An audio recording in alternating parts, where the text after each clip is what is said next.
Salve, salve nação, chegando às últimas notícias do nosso Mengão, né? E o Flamengo que vai iniciar a preparação para a partida contra o Fluminense neste final de semana, né? Esse jogo vale o título da Taça Guanabara, isso mesmo, né? Se o Flamengo vencer, praticamente é campeão desse primeiro turno, e se o Fluminense vencer também, praticamente será campeão, pois vai depender apenas dos próximos jogos, né? E sabemos que as equipes grandes sempre levam favoritismo com relação às equipes pequenas, principalmente se tratando do futebol carioca.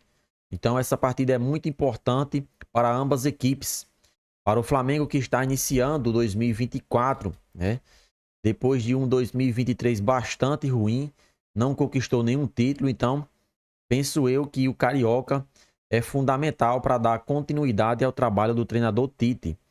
Assim como também para o Fluminense é importante, pois se vencer, o Fluminense continua com essa hegemonia aí em cima do Flamengo, né? Já são 2 anos consecutivos que o nosso Mengão não sabe o que é ganhar algum título em cima do Fluminense. Vamos torcer que o nosso Mengão consiga fazer uma boa partida, apesar de algum desfalques confirmado. O Flamengo vai para cima do tricolor, né? Elenco do Flamengo se reapresenta nesta quinta com foco total no Fluminense. Na última terça, o Flamengo venceu o Boa Vista por 4-0 em jogo válido pela nona rodada do Campeonato Carioca. Depois de ter recebido folga nesta quarta, o elenco rubro-negro se reapresenta no Ninho do Urubu nesta quinta-feira. Dessa forma, o elenco rubro-negro treina a partir das 15h30 desta quinta-feira no centro de treinamento. Agora, o foco do Flamengo passa a ser no próximo compromisso contra o Fluminense marcado para domingo, dia 25. Agora o elenco do Flamengo se prepara para o próximo compromisso da temporada. Isso porque no domingo o elenco rubro-negro enfrenta o Fluminense pela 10ª rodada do Campeonato Carioca. O jogo acontece a partir das 16 horas, horário de Brasília, no Maracanã. Com a goleada diante do Boa Vista, o Flamengo garantiu os 3 pontos e reassumiu a liderança do Campeonato Carioca, com 21. O segundo colocado do estadual é justamente o próximo adversário, o Fluminense, que tem os mesmos 21, mas fica atrás pelo saldo de gols. Até o momento, o elenco principal do Flamengo atuou em 7 jogos do Carioca sob o comando de Tite. Destes, venceu 6, empatou 1 e não obteve nenhuma derrota. Além disso, com Mário Jorge e equipe alternativa, o rubro-negro ficou com 2 igualdades, né? O Flamengo empatou 2 jogos com a equipe alternativa e por isso não tem muitos pontos aí na frente do Fluminense. Só que depois que a equipe principal voltou a jogar o Campeonato Carioca, não empatou mais, né? Teve só os empates contra o Vasco, né? E venceu o Botafogo.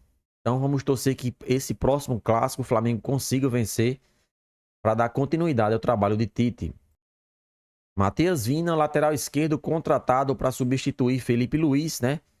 Comemorou a estreia com a camisa rubro-negra, por mais que não tenha sido desde o início. O lateral esquerdo entrou no segundo tempo e fez boas jogadas pela esquerda. Vina comemora a estreia pelo Flamengo e vê expectativa alta após 4-0. Grupo está firme. Lateral esquerdo uruguaio jogou os 20 minutos finais da vitória sobre o Boa Vista no Maracanã. Enfim, Vina estreou pelo Flamengo na última terça-feira. Segundo o reforço do clube para 2024, o lateral esquerdo uruguaio começou no banco de reservas na vitória por 4-0 sobre o Boa Vista no Maracanã e entrou nos 20 minutos finais da partida. A primeira vez com a camisa rubro-negra foi discreta, teve 28 passes e algumas tabelas com Bruno Henrique, mas foi o suficiente para ele comemorar, enquanto ainda busca mais entrosamento com os novos companheiros. Muito feliz de estrear aqui no Maracanã. Os companheiros também me ajudaram muito para esse momento acontecer. Estava treinando um pouco separado dos jogadores, sozinho, mas depois comecei a treinar com o grupo. Estou muito feliz pela estreia, declarou em entrevista à TV Fla.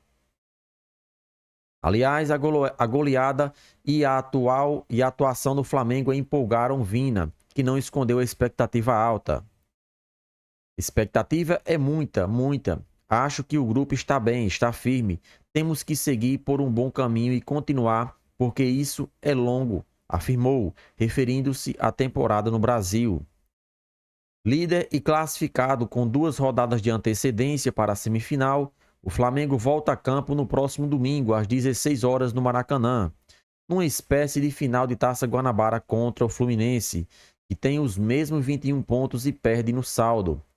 O elenco rubro-negro ganhou folga nesta quarta e se reapresenta quinta no Ninho do Urubu para iniciar a preparação para o clássico. Então, Matias Vina, na minha opinião, vai brigar diretamente com Ayrton Lucas por essa vaga de titular na posição esquerda.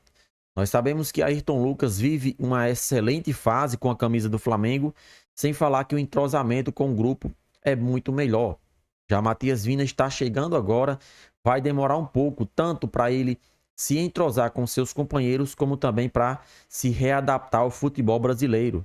Matias Vina foi jogador do Palmeiras, conquistou alguns títulos e foi destaque do campeonato naquela ocasião. Então, será uma excelente disputa que, com certeza, só quem ganha com isso é o nosso Mengão, porque os dois laterais vão fazer de tudo para dar o seu melhor dentro de campo, para tentar, pelo menos, um deles ser titular. E com essa disputa aí, o Flamengo quem ganha com a qualidade que o setor esquerdo vai ter agora. É o nosso Mengão, a cada dia que passa, reforçando o seu elenco, trazendo jogadores tanto para ser titular, como também para ser reserva em alto nível. Essa disputa aí, temos que ficar acompanhando até o final, com certeza, né?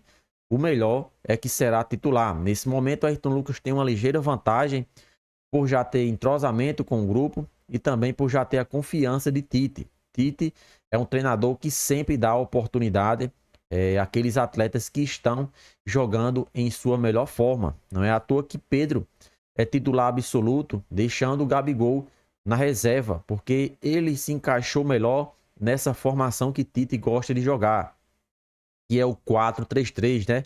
Com 2 pontas abertos, com Cebolinha em um lado e Luiz Araújo de outro. Inclusive, o próprio Cebolinha ganhou a titularidade depois de diversas atuações que o convenceram, que convenceu o Tite que seria a melhor opção. Então, o Flamengo aí com um elenco bastante recheado de jogadores qualificados para a temporada de 2024. E a novela entre Flamengo e Léo Ortiz continua, né? Houve uma reunião ontem entre os dirigentes rubro-negros com os dirigentes do Clube Paulista e nada foi resolvido. Tanto o Flamengo já bateu o pé e disse que não subiria a proposta, como também o Bragantino bateu o pé e disse que só aceita vender o atleta pelos valores que estão pedindo, né? Infelizmente, né? Essa situação está sendo bastante constrangedora para as duas equipes, né? Tanto para o Flamengo, que precisa contratar um zagueiro e não larga a mão de Léo Ortiz, como também para o Bragantino, que não se sabe se ficará com o jogador ou não. O Flamengo deveria colocar um ponto final nessa história, avisar o Bragantino que tem um limite, uma data limite para que isso seja resolvido. Caso contrário, o Flamengo tem que partir para um plano B. Imagine só chegar ao final da janela de transferências e o Flamengo não contratar um zagueiro, já que é necessidade do elenco. Pablo foi para o Botafogo e Rodrigo Caio também saiu.